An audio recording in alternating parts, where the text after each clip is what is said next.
எண்களுக்கு இடையே உள்ள தர்க்கவியல் தொடர்பை கொண்டு விடுபட்ட எண்ணை கண்டுபிடிக்க.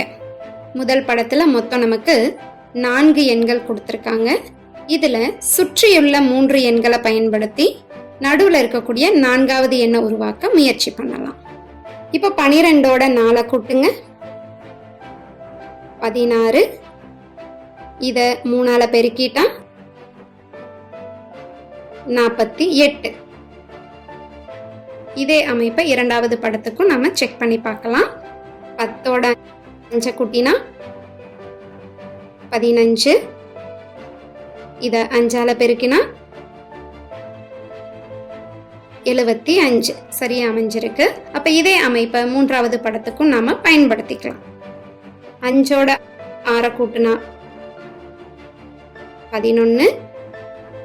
இத 4ஆல பெருக்கினா 44.